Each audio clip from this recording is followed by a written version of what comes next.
ये आकाशवाणी है। भागते अंधेरे आज प्रस्तुत है एहसानुल हक का लिखा ये नाटक। निर्देशक हैं अनवार खां।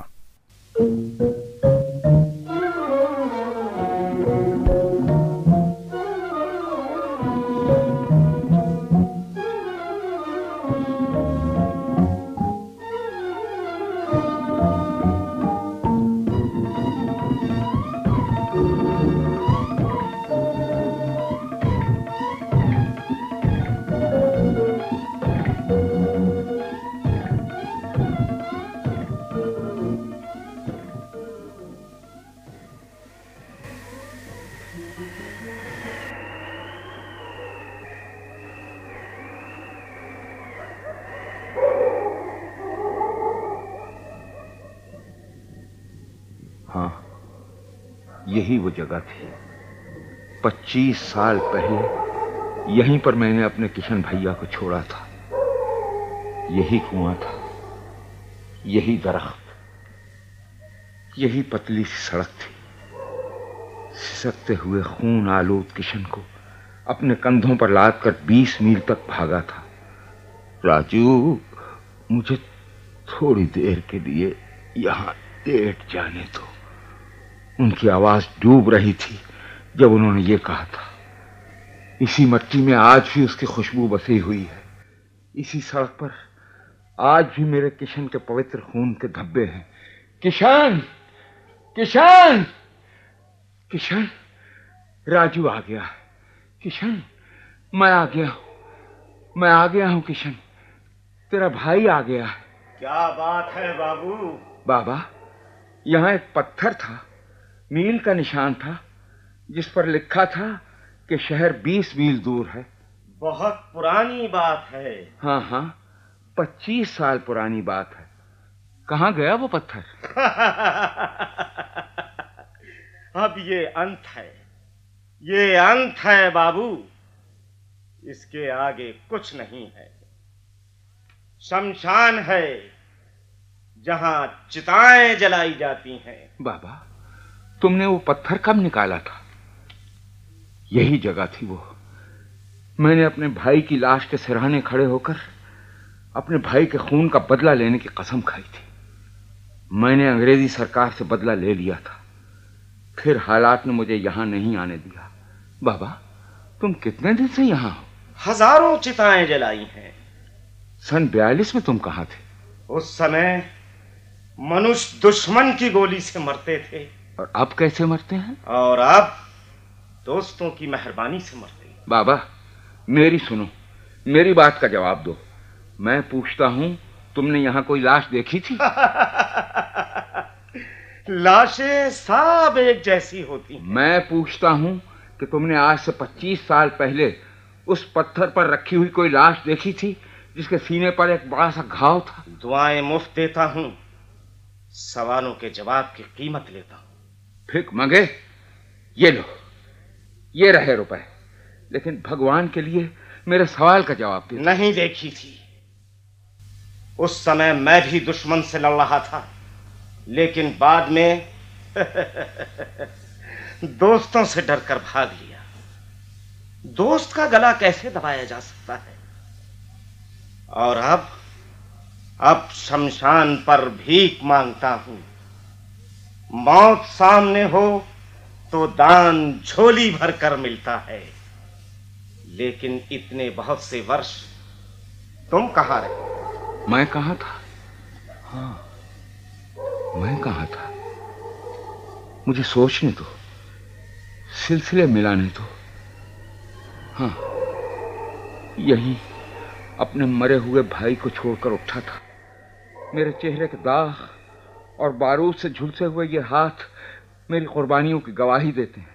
इन हाथों ने बम फेंके हैं, विलायती झंडों को जलाया है, तपते हुए पत्थरों पर पेट के बल रेंग कर मुल्क को आजादी तक पहुंचाया। फिर अंग्रेज सरकार ने मुझे जिंदा या मुर्दा लाने पर इनाम मुकर्रर किया था। हाँ, याद आया। फिर मैं पानी के एक जहाज से समंदर पार भाग गया था। मुझे धन दौलत घर बार सब कुछ मिला, लेकिन परदेश में 25 साल मैं अपने देश, अपने मुल्क आने के लिए तरसता रहा। और फिर जब वहां का एक एक पल भारी हो गया तो मैं सब कुछ छोड़कर भाग आया। आज इस फजा में, आजाद फजा में अपने मुल्क में सांसें ले रहा हूं। बाबा, आज मैं पहली दफे अपने को आजाद महसूस कर रहा हूं, आजाद महसूस कर रहा हूं। आजाद महसूस कर रहा हूं।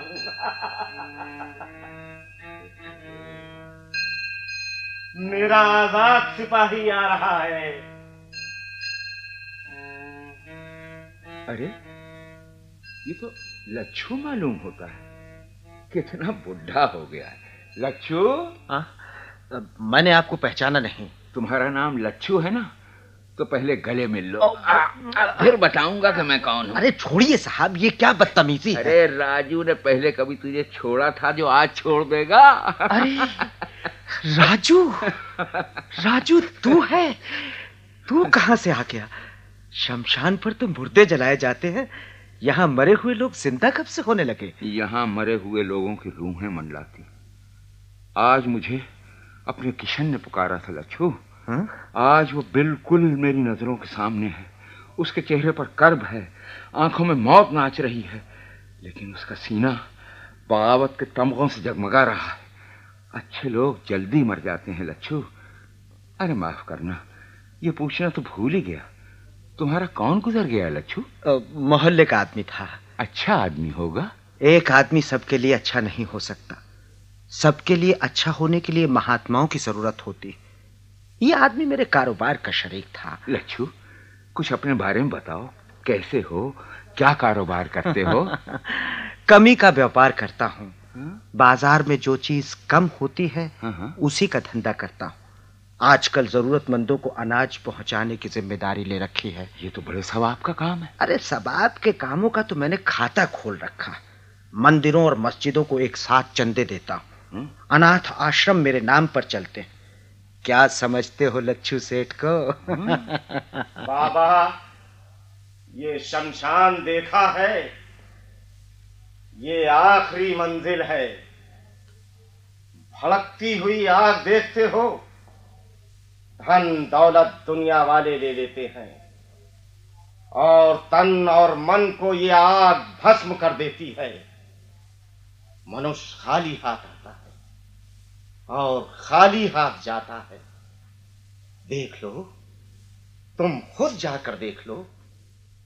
इसकी मुट्ठी खुली हुई है और तन पर एक कपड़ा नहीं। कुछ दान मिलेगा। लोगों को धमकाकर पैसे लेते हो? समझदार आदमी हो। ये लो। धमकाता नहीं हूं, आंख खोलता हूं। जब आंख खुल जाएगी तो खुद ही सहम जाओगे।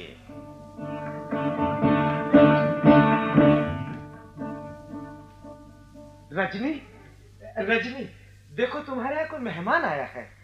नमस्ते। नमस्ते। आपने मुझे पहचाना नहीं? हा? अरे रजनी, ये राजू है। राजू? हाँ। अरे आप हैं? इतने दिनों के बाद नजर आए हैं। कहाँ चले गए थे? मैं बाहर चला गया था। तुम्हें याद होगा, फिरंगी सरकार ने मुझे जिंदा या मुर्दा लाने का इनाम 5,000 रुपए रखा था। हाँ याद है। और मुझे बुढ़ा माली भी याद है, जिसने जान पर खेलकर तुम्हें अपने यहाँ पनाह दी थी।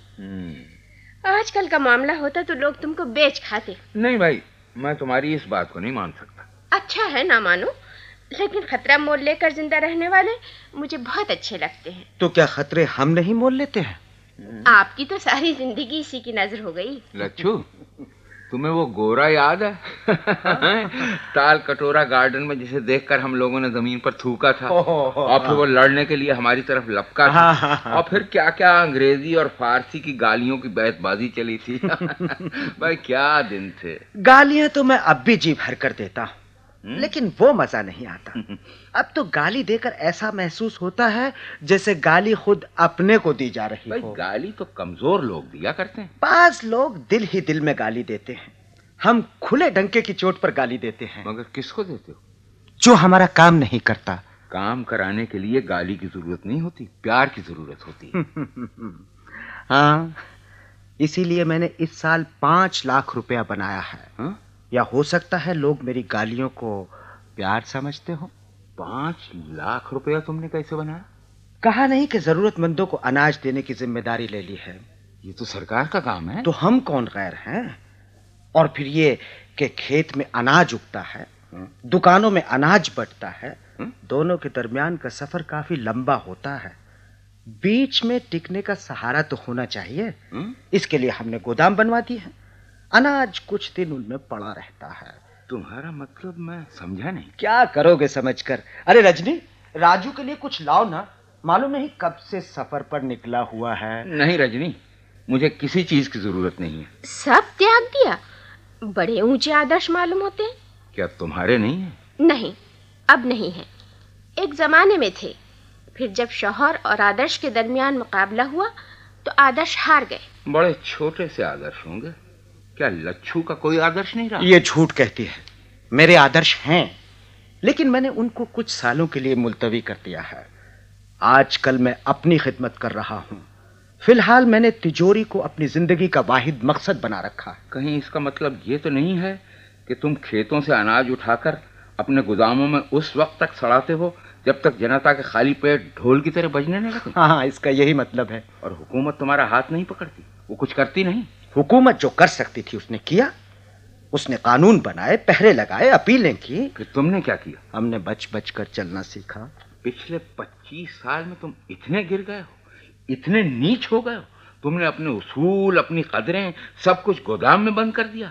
अंग्रेज सरकार का तख्ता उलटने वाली स्कीमें बनाने वाला दिमाग मासूम जिंदगियों से खेल रहा है। तुम जानवर हो लच्छू, मुझे इंसानों की बस्ती में जाने दो। अरे कहाँ जा रहे हो? गाली तो देते जाओ। तुम इस लायक नहीं हो।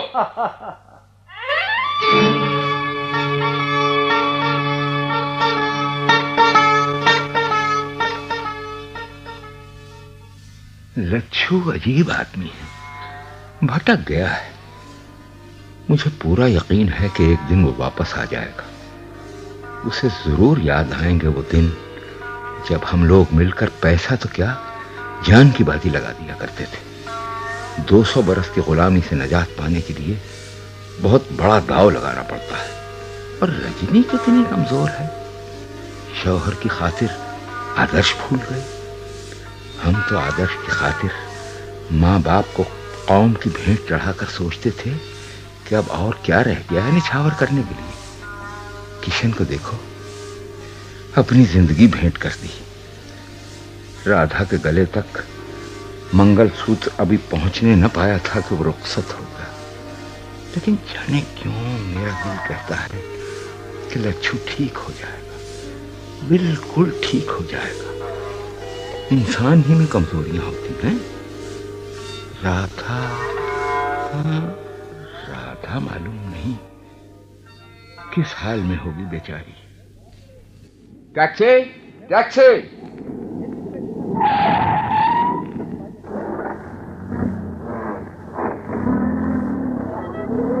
कहाँ ले चलो? चलो चलो, आगे मोड़ है, किधर जाना है आपको? रास्ते का फैसला तो करना ही होगा। सीधे चले चलो। तुम कहाँ के रहने वाले हो? इंडिया दा। पहली दफे अच्छी बात सुनी। काश सब लोग तुम्हारी तरह होते।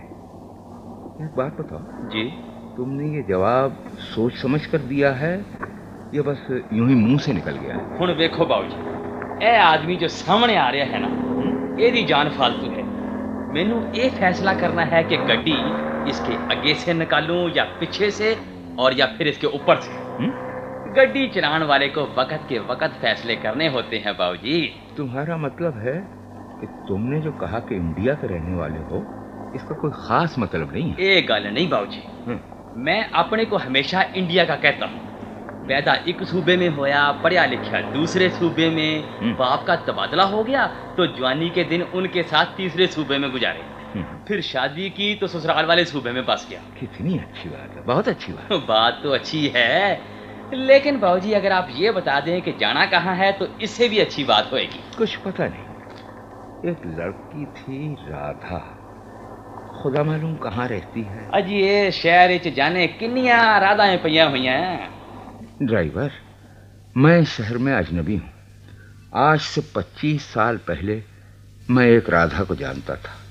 वो मेरे भाई की मंगेतर थी। मेरा भाई उससे बहुत प्यार करता था। फिर एक दफा गोरे सिपाहियों से उसकी झड़प हो गई। वो किशन जो था ना, वो बहुत चोट खा गया। गोली आधे सीने को लेकर पार हो गई थी। मैं उसके साथ था मगर बचा न सका। लेकिन बाद में मैंने उसके खून का बदला ले लिया था। तो तुम समझे ड्राइवर, एक थी राधा। बाबूजी मैनू माफ करना। राधा किशन की मंगेतर थी। किशन के मरने के बाद उसने जिंदगी भर शादी न करने की कसम खाई थी। वो भी मर्दों की तरह जंग आज़ादी में शरीक हो गई थी। फिर हालात ने मुझे ये मुल्क छोड़ने पर मजबूर कर दिया। कई साल के बाद मुझे राधा के खत मिलते थे जिसमें वो अपनी परेशानियां लिखा करती थी, और मैं हर खत पर उसे ढेर सारे रुपए भिजवा दिया करता था। मेरा ख्याल था कि उसकी मदद करना बिल्कुल ऐसा है जैसे कोई अपने मुल्क की सेवा कर रहा हो। लेकिन बाद में खत भी बंद हो गए। ओदा पता मालूम है आपको? वो यहीं किसी मोहल्ले में रहती थी। क्या नाम था उस मोहल्ले का? कोई मोहल्ला है जिसका नाम टोला पर हो? हाँ कई मोहल्ले हैं बाबूजी। ज्वाई टोला, बारा टोला, नवाब टोला। हाँ बस यही है। नवाब टोला था। नवाब टोला का 5वां घर। नवाब टोला भी आ जाएगा। हम कहाँ पहुँच गए? नीचे जा रहे हैं बाबूजी। एक टाल पर नवाब टोला है। ये नवाब टोला है तो क्या राधा अब भी यहाँ रहती होगी? राधा तो अब बहुत बुढ़ी हो चुकी होगी। मालूम नहीं पहचानेगी भी या नहीं। ए लो जी बाबूजी, आ गई जे तुम्हारी मंजिल। कितने पैसे हो गए? ओ जो जी भी चाहे दे दियो बाबूजी। क्यों, मीटर नहीं है? आजकल लोग मशीन पर भरोसा करते हैं, आदमी की जुबान का कोई भरोसा नहीं। लेकिन जब मीटर से टैक्सी चलाने का कायदा है तो फिर मीटर ही से चलाना चाहिए। नया आदमी कायदे कानून बहुत जताता है। कहता हूँ बाबूजी कि जो जी में आए दे दियो। भाई मेरे पास 10 का नोट है। बस एक नोट है? बाबूजी ये तो कम पड़ेगा। क्या मतलब? मतलब ये कि 10 रुपए का एक नोट कम पड़ेगा। बाबूजी सरकार ने अनाज का भाव भी बहुत बढ़ा देता है। भाई इतने से रास्ते के 10 रुपए कम है। तुम कितने रुपए मांगते? 15 रुपये। 15 रुपए? वक्त जाया हो रहा है। हाँ तुम ठीक कहते हो, वक्त जाया हो रहा है। ये लो अपने रुपए लो। Thank you.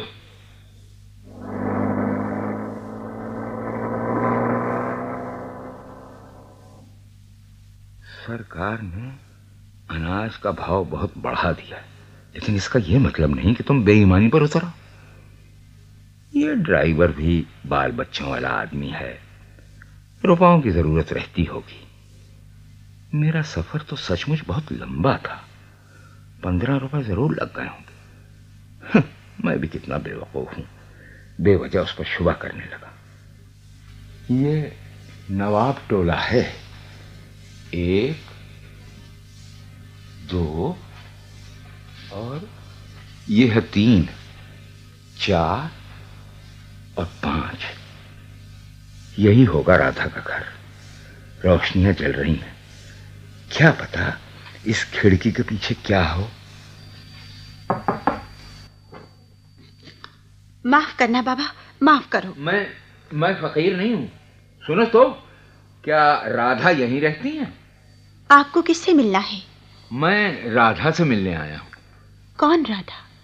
कौन राधा ये तो मालूम नहीं। शायद राधा सक्सेना थी। हाँ सक्सेना ही थी।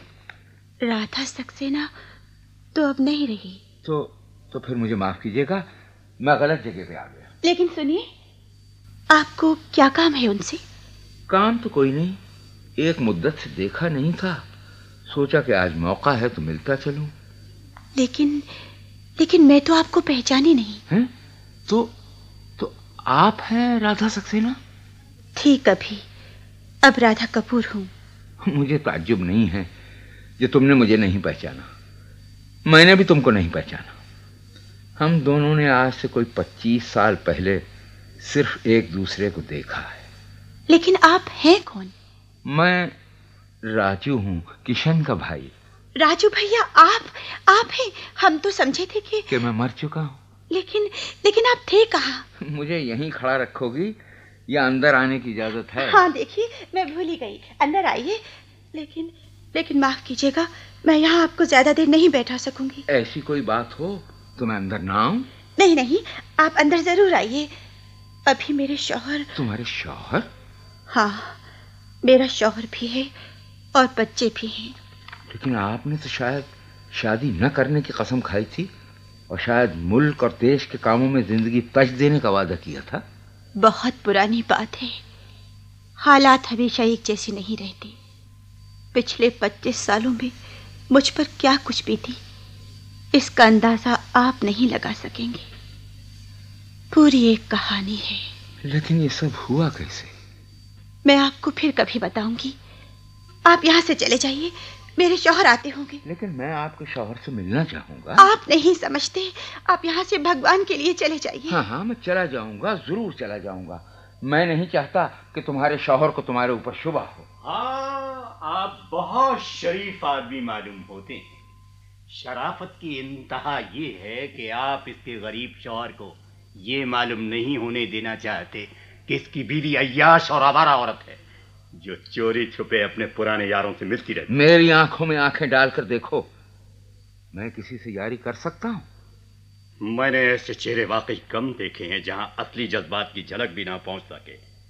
बेहतर यही होगा कि तुम अभी इसी वक्त घर से बाहर निकल जाओ। मैं घर से बाहर पहले ही जा रहा था, लेकिन अब मैं तुमको समझा कर जाना चाहता हूँ। मैं सब कुछ अपनी बीवी से समझ लूंगा। हाँ, मैं तुम्हें सब कुछ समझा दूंगी, लेकिन तुम इनकी इस तरह बेइज्जती नहीं कर सकते। ओह, तो इतना ख्याल है आपको इस शख्स का जिसने... देखिए, मेरा नाम राजेंद्र है।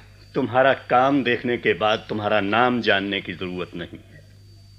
अब तुम शराफत से यहाँ से चले जाओ, वरना अच्छा ना होगा। मैं जा रहा हूँ, आप खफा ना हो, लेकिन इतना जरूर कहना चाहूंगा कि मैं आपकी बीवी से आज पहली दफे मिला हूँ। राजू, तुम नहीं जा सकते। तुमको मेरी बेगुनाही साबित करनी होगी। मैं जान सकता हूँ आप यहाँ किस सिलसिले में तशरीफ लाए थे? मुझे एक गिलास पानी मंगवा दीजिए। राधा, आप मुझे गलत न समझिए, एक लम्हे के लिए इजाजत हो तो बैठ जाऊं। आखिर आप कहना क्या चाहती हैं? ये पानी लीजिए। शुक्रिया। मैं भारत से बाहर उस वक्त गया था जब इस देश पर अंग्रेजों का कब्जा था। आज 25 साल के बाद वापस आया हूं। ऐसी सूरत में आपको मेरे ऊपर शुबा करने की जरूरत नहीं है, यह अब भी बाकी है। अगर आपकी बात ठीक है तो मैं समझता हूं कि कोई जरूरत नहीं। आप मुझ पर विश्वास कर सकते हैं। मैं ठीक 25 साल के बाद लौटा हूं। अपने मुल्क की मोहब्बत से मजबूर होकर मेरा दिल उम्मीदों और उमंगों से भरा हुआ है। मैं यहाँ सिर्फ ये देखना चाहता था कि उस पौधे पर जिसको मैंने अपने खून से और किशन ने अपनी जान देकर सींचा था, अब इस पर कैसी बहारें आती हैं, कौन से फूल खिलते हैं और इसकी कलियों में किन खुशबुओं का बसेरा है। आपके आइडियल से मुझे कोई दिलचस्पी नहीं है। मैं सिर्फ ये जानना चाहता हूं कि इस कहानी से मेरी बीवी का क्या ताल्लुक। 25 साल पुराने ताल्लुक का आज की जिंदगी पर क्या असर पड़ सकता है, इसका फैसला आप मेरे ऊपर छोड़ दीजिए। राधा, तुमने इनको कुछ बताया है? इन्होंने कभी सुनना नहीं चाहा। इसमें छुपाने की कोई बात नहीं। नहीं राजू, नहीं। ये मरे हुए लोगों को भी माफ नहीं कर सकते। तुम चुप रहो राधा। इस कहानी से राधा का ये ताल्लुक है कि आज से बहुत साल पहले, मुल्क के आजाद होने से पहले, राधा मेरे भाई किशन से शादी करना चाहती थी। राधा उस वक्त बहुत छोटी थी और मेरे भाई को जिंदगी धोखा दे गई। ओ हो, तो ये वो किशन है जिसकी यादों को तुम सीने से लगाए रहती हो? बिल्कुल झूठ है, झूठ है। मैं उसको भूल चुकी हूँ। राजू, तुम 25 साल पुरानी दुनिया में बसते हो। 25 साल में एक नई पौध जन्म ले लेती है, नई मोहब्बतें पैदा हो जाती हैं। पुरानी मोहब्बतों के सारे नक़ूश धुंधले पड़ चुके होते हैं। इंसान सब कुछ भूल जाता है। सिवाय किशन के इंसान सब कुछ भूल सकता है। भगवान का शुक्र अदा करो कि उसने इंसान को भूल जाने की शक्ति दी है। किशन को भी भूला जा सकता है अगर जिंदगी का कोई मकसद हो, ये मालूम हो कि आदमी किसके लिए जी रहा है, उसे क्या करना है, कहाँ पहुंचना है? मुझे नसीहतें सुनने की आदत नहीं है। मुझे मालूम है, 100% मालूम है कि मुझे क्या करना है और कहाँ पहुंचना है। इंतहाई खुशी की बात है। मुझे तुम पहले आदमी मिले हो जिसे अपने मुस्तकबिल का इल्म है, अपनी मंजिल का पता है। ऐसे आदमियों की बहुत कमी है। ऐसे और लोग होने चाहिए। इस तारीफ का शुक्रिया। मैं तुम ही जैसे लोगों को गले लगाने के लिए इतना लंबा सफर तय करके आया हूं। खुद मेरा जी चाहता है कि तन मन धन से ऐसे कामों में लग जाऊं जिनका बदला मुझे कुछ ना मिले, एक दाना एक तिनका बराबर ना मिले, लेकिन जिसके फूल ज्यादा से ज्यादा लोगों तक पहुंचे और जिसकी खुशबू सारे देश में महक उठे। तुम्हारा नाम शायद कपूर है। कपूर, इस देश के बारे में कुछ बताओ, क्या हाल है? आजादी है। आजादी तो बड़ी कठिन चीज होती है। इतनी बहुत सी जिम्मेदारियां कंधों पर डाल देती है कि कमजोर कंधे उसके वजन को बर्दाश्त नहीं कर पाते। आजादी तो अपनी मर्जी से पाबंदियों में जकड़ जाने का नाम है। आजादी से हम लोग, या कम से कम मैं, तो पूरा फायदा उठा। मुझे यकीन है कि तुम इसका हक अदा करते रहे होगे। अपने और समाज के रिश्ते को समझ लेना ही सबसे बड़ी आजादी है। समाज से मेरा कोई ताल्लुक नहीं है। हा? न मैं इसका पाबंद हूं और न ये चाहता हूं कि समाज मेरे आमाल की बास-पुर्स करे। ये तो मुमकिन नहीं है। तुम्हें और समाज को अलग अलग नहीं किया जा सकता। ये तो आप समझते हैं। अगर मैं खुद अपने को अलग कर लूं तो समाज को या किसी दूसरे आदमी को मेरी आजादी छीनने का कोई हक नहीं पहुंचा। हम सब मछलियों की तरह समाज के समंदर में तैर रहे हैं। कोई एक मछली इससे अलग रहकर जिंदा कैसे रह सकती है? अगर मैं ये पूछूं कि तुम अपनी रोजी कमाने के लिए क्या कर रहे हो? शौक से पूछिए। मैं अपने दिमाग को इस्तेमाल करता हूं। लिखने पढ़ने का काम करते हो? नहीं। स्कीमें बनाता हूं और उन पर दूसरों से अमल कराता हूं। इस तरह तो तुम बहुत कुछ कर सकते हो, बहुत मुफीद साबित हो सकते हो। मैं पहले एक दफ्तर में क्लर्क था। एक बीवी और एक बच्चे के लिए दफ्तर की तनख्वाह काफी थी। फिर दूसरा बच्चा, दूसरे के बाद तीसरा और चौथा बच्चा आ गया। सरकार आपके बच्चे नहीं गिनती, 10 रुपए सालाना तरक्की के जो इसने मुकर्रर कर रखे हैं वो पत्थर की लकीर की तरह अटल है।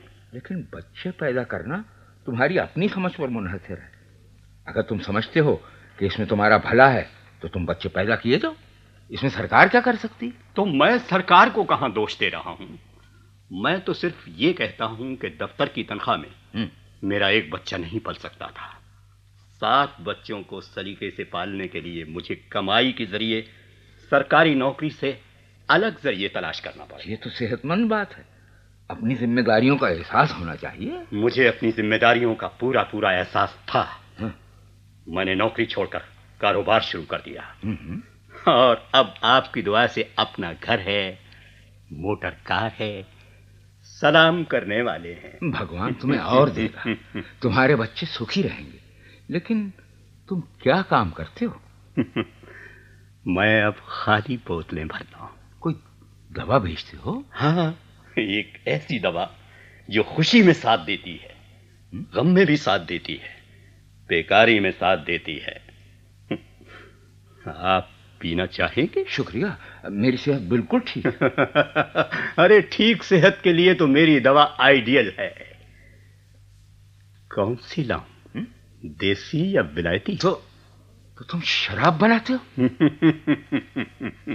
मैं रुपया बनाता हूं, समझे आप? माफ कीजिएगा। सरकार, पुलिस का रेड हो गया। कौन कौन है वहाँ? रणबीर और कल्लू दोनों थे। इंस्पेक्टर कौन? मालूम नहीं सरकार। चलो मेरे साथ। राधा, मैं अभी आता हूं। तुम राजेंद्र को रोके रखना, मुझे शायद इसकी जरूरत हो। मुझे तो अब इजाजत दीजिए। नहीं, आप नहीं जा सकते। मैं बस अभी आता हूं। आप अपनी नहीं, मेरी बीवी से बातें कीजिए। गप लड़ाइए। मैं समझा नहीं, आखिर ये मामला क्या है?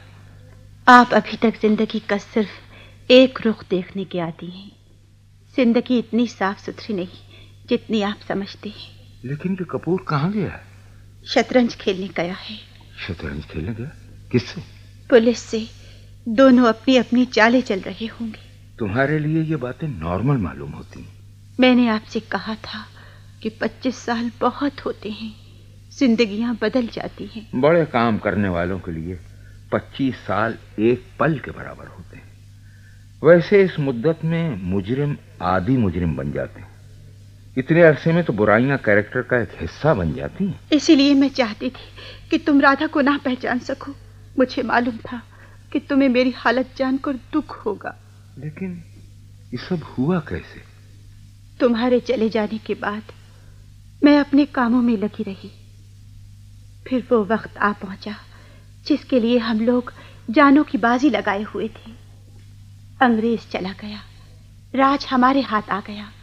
नया जोश था, नई उमंग थी। मुल्क हर तरफ तरक्की करता हुआ नजर आ रहा था। खुशी के इन लम्हों में मैं अपने को तन्हा महसूस करने लगी। मुझे ऐसा महसूस होने लगा जैसे अब मेरा वजूद बेकार है, जैसे किशन मुझे पुकार पुकार के अपने पास बुला रहा हो। 15 अगस्त आई। सारा मुल्क जश्न मना रहा था। सड़कें सजी हुई थी, बड़े बड़े झंडे हवा में लहरा रहे थे। तिरंगी झंडियां मकानों के गिर्द हल्का बांधे हुए थी। तो मैंने, जानते हो राजू, क्या किया? तुम अपनी कहानी सुना जाओ। मैंने अपने घर को भी जी भर कर सजाया, जैसे मेरे घर से कोई बारात निकलने वाली हो। मेरे कमरे की सारी छत झंडियों से छुप गई। शाम के 6 बजे, हाँ ठीक 6 बजे थे, क्योंकि पड़ोसी की घड़ी बड़ी जोर जोर से 6 बजा रही थी। वो आवाज आज भी मेरे कानों में गूंज रही है। हाँ, तो घड़ी 6 बजा रही थी। मैं अपने कमरे में एक स्टूल पर खड़ी हुई, अपनी गर्दन में छत से बंधी रस्सी का फंदा डाला और आखिरी दफा किशन का नाम लेकर मैंने स्टूल को पैर से धक्का दे दिया। मुझे याद है, मैं थोड़ी देर तक रस्सी में झूलती रही। मेरी आंखों की रोशनी कम होती गई और फिर मुझे कुछ पता नहीं क्या हुआ। दूसरे दिन जब आंख खुली तो मैं अस्पताल में थी और मेरे सराहने कपूर खड़ा था। कपूर को मैंने पहचाना, ये मेरा पड़ोसी था। इसके बाद तुमने अपने मोहसिन से शादी कर ली? नहीं, मैं आखिर वक्त तक शादी की मुखालफत करती रही, लेकिन फिर मुझे कपूर की तन्हाई पर तरस आने लगा। वो मेरा बहुत ख्याल रखता था, मेरे दुख दर्द का शरीक था, और फिर सबसे बड़ी बात ये कि वो मुझसे मोहब्बत करता था। फिर इंसान की जीने की ख्वाहिश जीत गई। मुझे सहारे की जरूरत थी। मैं किशन की यादों के मजार से निकलकर शादी के मंडप में बैठ गई। मंडप की आग तो पवित्र होती है। अब तक तुमने जो कहानी सुनाई है वो तो तारीफ के काबिल है। इसमें परेशानी की क्या बात? परेशानियां तो शादी के बाद शुरू होती हैं। मेरे शौहर एक दफ्तर में मुलाजिम थे। जिंदगी सुख से गुजर रही थी। फिर मुझे पता चला कि वो लोगों का काम कराने के लिए सलामी लेते हैं। मैंने रोकना चाहा, लेकिन आदत बहुत पुरानी थी, इसलिए छूट न सकी। वक्त गुजरता गया और फिर मुझे उनकी रिश्वतखोरी नॉर्मल चीज मालूम होने लगी। सफेद कपड़े पर जब पहला काला धब्बा लगता है तो बहुत तकलीफ होती है, बहुत बुरा लगता है। लेकिन जैसे जैसे धब्बों की तादाद बढ़ती जाती है, कपड़ा मैला होता जाता है, गंदगी का एहसास खत्म होता चला जाता है। असल में राधा, दिल पर जब पहला धब्बा लगे तो पूरी क़ुव्वत से उसका मुकाबला करना चाहिए। मगर राजू, मैं नहीं कर सकी। मैं समझती थी आहिस्ता आहिस्ता मैं इनको सीधे रास्ते पर ले आऊंगी, लेकिन हालात बिगड़ते चले गए। मेरे बच्चे बढ़ते चले गए। बच्चों की बीमारी से घर में परेशानियां शुरू हो गई, और जब रुपए पैसे की जरूरत बढ़ी तो इन्होंने दूसरे रास्तों से रुपया कमाने की फिक्र शुरू कर दी। फिर फिसलते चले गए। हर पैदा होने वाला बच्चा तुम्हें सीधे रास्ते से हटाता चला गया। हाँ, कुछ ऐसा ही हुआ। इनका एक दोस्त घर पर रोज आने लगा। मुझे पता चला कि वो शराब का धंधा करता है। मैंने इस बात को कोई अहमियत नहीं दी। फिर एक दिन पता चला कि कपूर भी इस धंधे में फंस गए। तुम्हारे घर में रुपयों की बारिश होने लगी और तुमने पूजा पाठ से इसकी तलाफी करना चाहिए। और हाँ हाँ, बस करो भगवान के लिए बस करो। यही कहानी है। इसके बाद क्या हुआ? फिर पुलिस ने हमारा घर देख लिया। सीआईडी के लोग आने लगे। एक दिन हमारे घर पर पुलिस ने रेड किया, लेकिन यहाँ से कोई चीज मिल न सकी। मेरे बच्चे बड़े हो रहे थे। मुझे कभी ख्याल ही नहीं आया कि वे किस माहौल में पल बढ़ रहे हैं। मुझे आने वाले खतरे का कोई एहसास न हुआ। फिर एक दिन राजू तुम यहाँ से चले जाओ, जल्दी चले जाओ, मुझे डर लग रहा है। मुझे किसी चीज से डर नहीं लगता। अंदर से मन साफ हो तो अंधेरे भाग जाते। कोई डर, कोई वसवसा दिल में नहीं पैदा होता। लेकिन तुम भगवान के लिए यहाँ से चले जाओ। तुम नहीं जानते मेरे शौहर को। उन्होंने जो कहा था, इन्हें रोके रखो, शायद इनकी जरूरत पड़े। इसमें जरूर उनकी कोई चाल होगी। तुम भाग जाओ, मेरे ऊपर दया करो, भाग जाओ। मैं नहीं भागूंगा, इसलिए तुम अपना वक्त मत जाया करो। मैं तुम्हारे पैर पड़ती हूँ, चले जाओ। तुम नहीं जानते मेरे शौहर को। उन्होंने मेरे लड़के को अपनी जान बचाने के लिए जेल भिजवा दिया है। राजू, तुम भगवान के लिए चले जाओ। मैं जेल से नहीं डरता, लेकिन तुम इस मुसीबत का मुकाबला क्यों नहीं करती हो? मुझे बताओ उनके अड्डे, मैं पुलिस में इत्तला दूंगा। राधा, तुम्हें नहीं मालूम, तुम न सिर्फ अपने साथ जुल्म कर रही हो, बल्कि तुम पूरे समाज की दुश्मन हो। भगवान के लिए ऐसी बातें ना करो, नहीं तो तुम नहीं जानते, तुम अपनी जान खो दोगे। ये जान मैं इतने दिनों से सिर्फ इसी खातिर बचाया करता था। मैंने हमेशा चाहा कि मेरी बेमसरफ जिंदगी किसी अच्छे काम की नजर हो जाए। अब इससे अच्छा मौका और कौन सा आएगा? भूल जाओ इन बड़ी बड़ी बातों को, चले जाओ यहाँ से, नहीं तो पछताने का मौका भी ना मिलेगा। तुम हिम्मत हार गई हो राधा।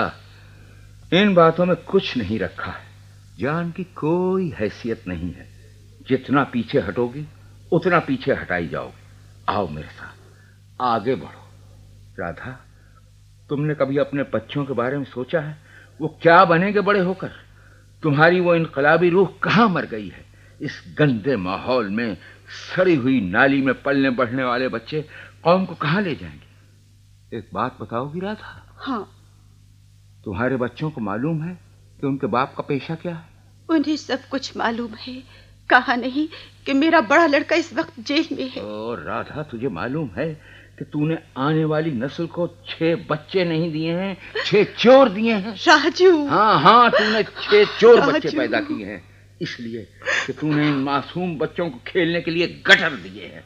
उन्होंने आंखें खोलकर दूध की बोतल की जगह शराब की बोतल देखी है, और ऐसी बोतल जो दुनिया की नजरों से छुपा कर तैयार की जाती है और अंधेरों में बेची जाती है। बस करो राजू, बस करो। राधा, रोने से मसले हल नहीं होते हैं।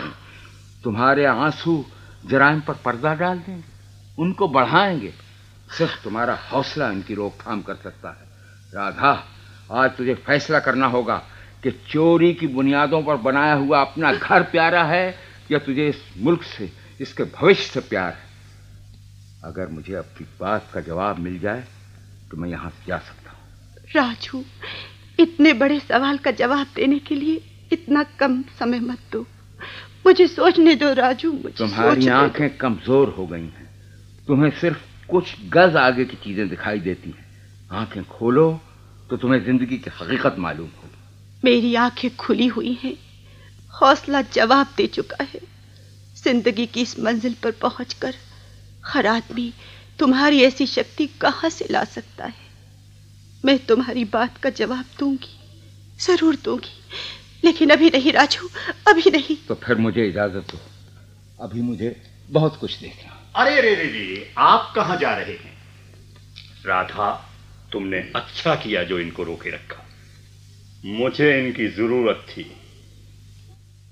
माली, देखो कुत्ता बांध देना। नहीं, ऐसा नहीं होगा। आपको इनकी क्या जरूरत है? घबराने की जरूरत नहीं। महात्माओं के साए में रहो तो भूत प्रेत नहीं सताते। मैंने सुना है तुम शतरंज खेलने गए थे। गलत सुना है। शतरंज मैं नहीं खेलता, मेरे लोग खेलते हैं।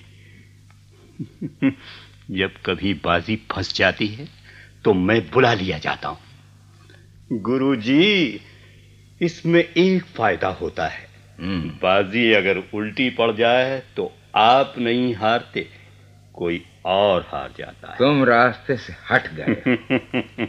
लीजिए, लोग तो ये कहते हैं कि मैं उनके रास्ते में खड़ा हूं। गुरुजी, जाने कितने लोग मेरी वजह से जी रहे। कोई किसी की वजह से नहीं जीता, किसी कारण जीता है, किसी मकसद के लिए जीता। ये ऊंची बातें किताबों के लिए हैं, इंसानों के लिए नहीं। मैं जो कुछ कह रहा हूं इसमें मेरा कोई दोष नहीं है। मैंने भी ईमानदारी की जिंदगी गुजारी है।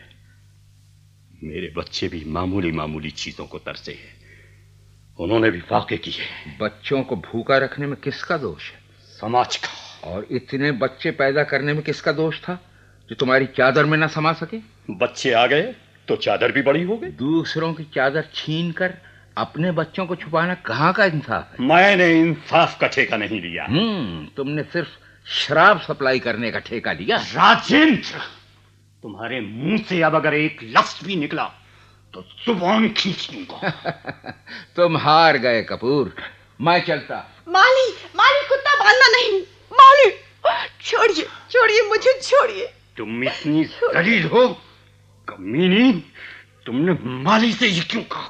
हाँ हाँ, मैंने कहा है, इसलिए कहा है कि माली रानी को कत्ल न कर सके। मैं नहीं चाहती कि तुम राजू के खून से अपने हाथ रख लो। तो मैं इसकी सजा भुगतना होगी, समझी? राधा, तुम्हें इसकी सजा मिलेगी।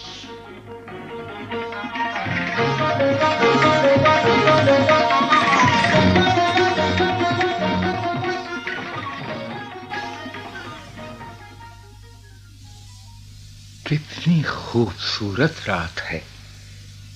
ये बस्ती जानी पहचानी लगती है। ये पगडंडी भी जैसे मैं पहले देख चुका हूं। यहाँ पे एक दरख्त था, खूब बड़ा सा दरख्त, जिसकी छांव में हम लोग सस्ताया करते थे। यहाँ एक झोपड़ी थी, एक पत्थर तोड़ने वाली औरत यहाँ रहा करती थी। अरे भाई सुनना। कहिए। यहाँ एक औरत रहा करती थी, बुढ़ी माई। हाँ, बुढ़ी माई। आपको बुढ़ी माई से मिलना है? कहीं बाहर से आए हो? हाँ, मैं बाहर से आया हूँ। चलो चलो, आओ मेरे साथ आओ, मैं तुमको उसके घर पहुंचा दूं। अरे माई जरा बाहर दे, तुझे पूछता हुआ कौन आया है? क्या? राजू आ गया? आ गया राजू? राजू? बुढ़ी माई? ये वो तो... अरे राजू, तू है? हाँ, मैं राजू। तू कहाँ था इतने दिनों से मेरे लाल? तुझे देखने को मेरी आंखें पत्थर हो गई। तू अब आया है, अब आया है कठोर, अब आया है बेमुरव्वत, जालिम, अब आया है जब मेरी आंखों की रोशनी दम तोड़ रही है। मैं बाहर चला गया था। अपनी माँ को छोड़कर चला गया था। मेरे लाल, मेरे राजू, तू कहाँ चला गया था? राजू, मुझे माफ कर दे मेरे बेटे, मुझे माफ कर दे। मेरा गला दबा दे राजू, मेरा गला दबा दे। मैंने बहू की चूड़ियां बेच खाई है, तेरी जमीन बेच खाई है। मेरे लाल, तू ही बता, इस पेट की आग को कैसे बुझाती? मेरे राजू, मुझे माफ कर दे लाल, माफ कर दे। रो नहीं, और अब तू बेफिक्र हो जा। तेरा राजू ढेर सारे रुपए कमा कर लाया है। ये ले, बोल माँ, कितने रुपए चाहिए? मेरे लाल, मेरी जान, मुझे पैसा नहीं चाहिए। वादा कर राजू कि अब तू मुझे छोड़कर नहीं जाएगा। मेरे लाल, मुझे माफ कर दे। मुझ पापिन ने बहू की चूड़ियां बेच खाई हैं। बेटे राजू, मुझे माफ कर दे। ये देख माँ, ये देख, ढेर सारा रुपया लाया हूँ तेरे लिए। तू जितनी चूड़ियां कहेगी मैं बनवा दूंगा। मेरे बेटे, मेरे लाल, बस बस और कुछ नहीं चाहिए, कुछ नहीं। माँ, तो तूने भी मुझे छोड़ दिया। देखना भाई, मेरे दोस्त, तुम मेरी मदद कर सकते हो? हाँ बाबू, बोलो क्या काम है? तुम बुढ़ी माई का सब इंतजाम कर दो, बड़ी मेहरबानी होगी। ये रुपए ले लो। कितने रुपयों की जरूरत होगी? जैसा इंतजाम चाहोगे हो जाएगा बाबू।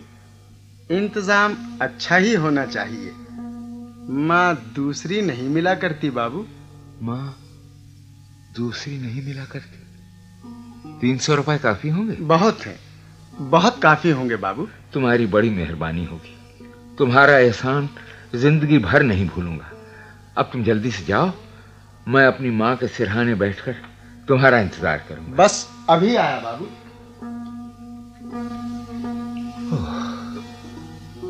माँ दूसरी नहीं मिला करती, मगर मुझे तो मिल गई। मेरी माँ को मरे हुए 30 साल हो चुके। ये बुढ़ी माई कौन है?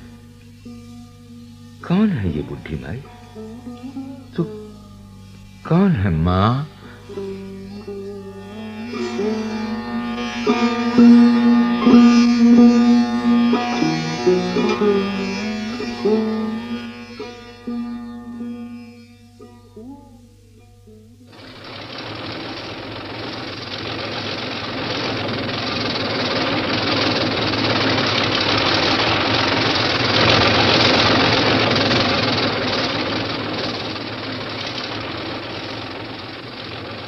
सारी जिंदगी तकलीफ से गुजरी है। तुम्हारी वजह से ये आखिरी सफर भी धक्के खाता हुआ गुजरता है। सड़क ठीक से बना दो। शमशान की सवारी को तकलीफ हो तो नर्क मिलता है, समझे? काम करो काम। बस्ती से भागकर शमशान में बसने वाला मुझे नसीहत कर रहा है। अरे काम से भागकर भीख मांगते हो और नसीहत के लिए परसोत्तम रह गया। भीख मांगता हूं तो क्या हुआ, तुमसे ज्यादा मजे में। चोरी करो तो इससे भी ज्यादा मजे में रहोगे। कितने साल से सड़क बना रहे हो? याद नहीं, कई साल से इधर ड्यूटी लग रही है।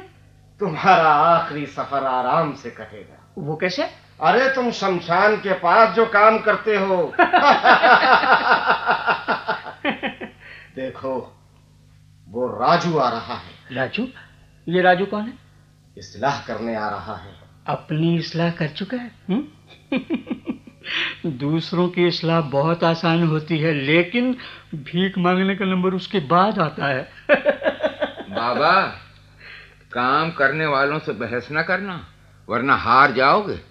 तुमने अपना काम खत्म किया या नहीं? काम कभी खत्म नहीं हुआ करते। सिर्फ आदमी काम छोड़कर भाग जाते, जोग ले लेते। मैं अभी मायूस नहीं हुआ हूं, सब बीमारियां दूर हो जाती। बीमारियां दूर उस वक्त होती हैं जब आदमी अपने आप को बीमार समझे और फिर उसका इलाज करे। जब लोग अपने में कोई गलती नहीं देख पाए तो ठीक कैसे होंगे? दोनों चीजें साथ साथ चलती हैं। अब यही सड़क है, खराब हो जाती है, फिर ठीक हो जाती है, फिर खराब होती है, फिर ठीक होती है, बस यही होता रहता है। लेकिन इसकी ऐसी मरम्मत भी तो हो सकती है कि फिर ये कभी खराब ना हो। हाँ, सिर्फ एक सूरत है कि इस सड़क पर मोटर गाड़ियों को ना आने दिया जाए तो ये हमेशा ठीक रहेगी।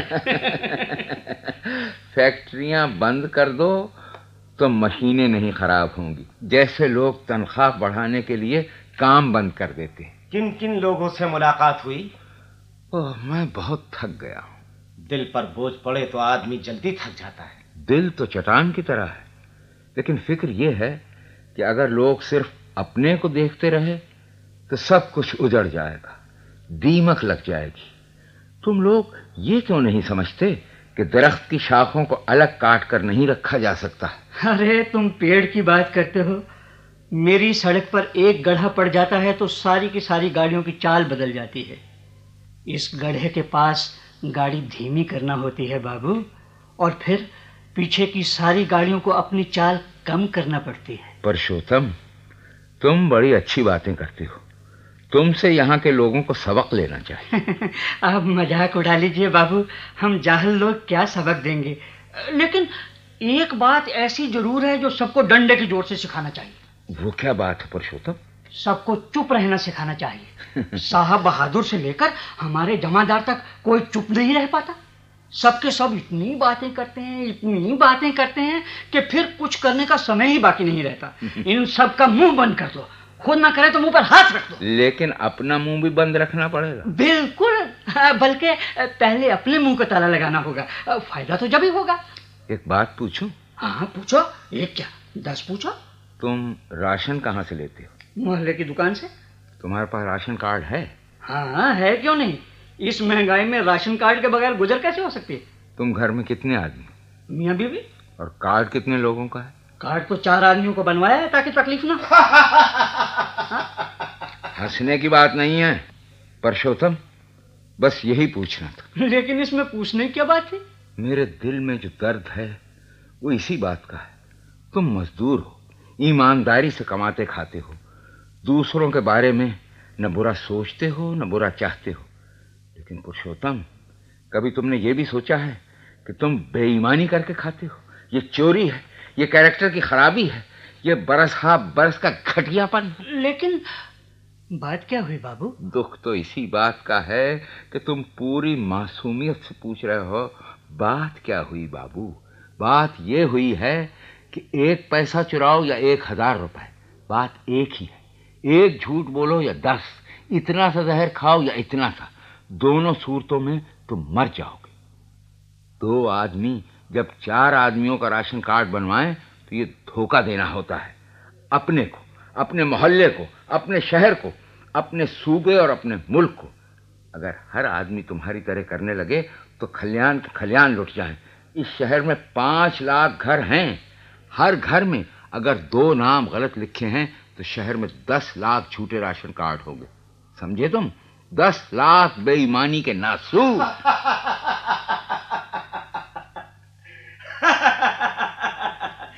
जंगल में मोर नाच रहा है पुरुषोत्तम, जंगल में। बाबा, मुझे तुम्हारी ये जहरीली हंसी बिल्कुल पसंद नहीं है। राजू, मुझे माफ कर दो, लेकिन जंगल में मोर नाचता है तो उसे देखने वाला कोई नहीं होता। तुम्हारी खूबसूरत बातें हम दोनों पर जाया हो रही हैं। दिल के फपोले फोड़ने हैं तो जाओ वहां बस्ती में। वो जगह है जिस घर की जितनी ऊंची छत होगी उतना ही बड़ा और उतना ही गहरा खला तुमको वहां मिलेगा। मुझे दिल के फपोले नहीं फोड़ना। मैं तो सिर्फ पुरुषोत्तम से कह रहा था कि अपनी खराबियों को तलाश करने की कोशिश करो तो बाकी सब कुछ ठीक हो जाएगा। और पुरुषोत्तम, ये सड़क उस वक्त तक ठीक नहीं हो सकती जब तक तुम जमादार के डर से काम करना नहीं छोड़ोगे। ये सड़क उस दिन ठीक होगी जिस दिन मूंगरी की हर थाप पर तुम्हारे दिल में यह ख्याल पैदा होगा कि दाब ऐसी पड़े कि फिर ये कंकर कभी ना उभर सके। पुरुषोत्तम, ये सड़क उस दिन ठीक होगी जिस दिन तुम अपनी तस्कीन के लिए काम करोगे। बाबा, चलते हो? कहाँ जाओगे? इस अंधेरी रात में बस्ती का चक्कर लगाएंगे। रात को शहर जागते हैं। मैं शहर से भागकर शमशान की तरफ आया हूं। लेकिन मैं शहर की तरफ जा रहा हूं। तुम्हारे मरे हुए लोगों के पास मसाइल और समस्याएं नहीं होती। मुझे तो रोशनियों की तरफ बढ़ना है। अरे, ये तो वही आदमी है। पुरुषोत्तम, क्या तुम उस आदमी को यहां पकड़ कर ला सकते हो? अभी लो बाबू, तुम्हारे लिए तो जान हाजिर है। अरे ओ बे ससुर भागता है। क्यों? क्या बात है? ये तो मुंशी है, इसे मैं जानता हूं। आने दो इसे यहां, फिर बताता हूं क्या बात है। छोड़ो मुझे, छोड़ो मुझे। ये क्या मतलब? शरीफ आदमियों को परेशान करते हो। तुम शरीफ आदमी नहीं हो, तुम कफन चोर हो, समझे? कहां चले गए थे तुम? मैं बाबूजी? घटिया आदमी। बुढ़ी माई की लाश को लिए मैं सारी रात बैठा रहा। लेकिन तुम वापस लौट कर नहीं आए। तुम मुझे धोखा दे सकते हो, लेकिन मरने वालों के कफन नहीं चुरा सकते। सिर्फ 300 रुपए के लिए इतना बड़ा पाप। क्यों नहीं आए तुम?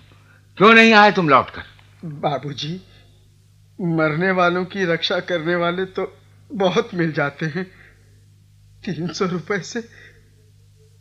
रुपए से मेरे बच्चे पल जाते। झूठ है, सब झूठ है। तुम झूठ बोलते हो मुंशी। तुम्हारे कोई बच्चा नहीं है, कोई भी नहीं है। मुझे माफ कर दो बाबूजी। कौन माफ करेगा तुझे? माफ करने वाली तो मर गई, लेकिन मैं तुझे एक शर्त पर माफ कर सकता हूं। तुझे बताना होगा कि तूने चोरी क्यों की थी। मुझे माफ कर दो बाबूजी, मेरी नीयत खराब हो गई। तुम झूठ बोलते हो। अब तक जितने लोग मुझे मिले हैं वो सब के सब अपने गुनाहों और बदकारियों का जिम्मेदार किसी दूसरे को ठहराते हैं।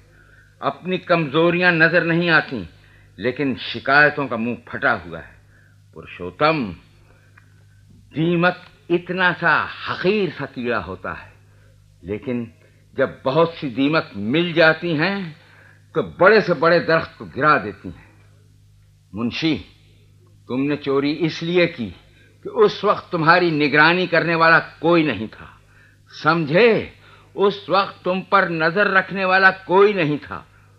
और अगर तुम ये समझते हो कि सरकार करोड़ों इंसानों की निगरानी के लिए करोड़ों सिपाही मुकर्रर करेगी तो तुम बेवकूफ। अगर तुम इस घर को बचाना चाहते हो तो तुम्हें खुद अपने ज़मीर की आवाज, अपने दिल की आवाज सुनना होगी मुंशी। दिल की आवाज सुनना होगी।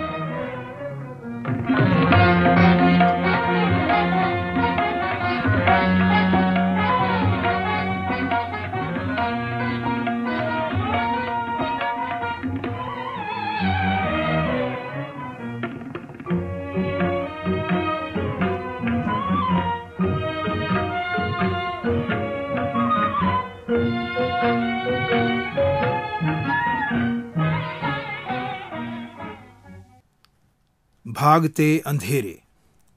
अभी आप एहसानुल हक का लिखा ये नाटक सुन रहे थे। निर्देशक थे अनवार खां। इस नाटक की रिकॉर्डिंग हमें आकाशवाणी के ध्वनि अभिलेखागार से प्राप्त हुई।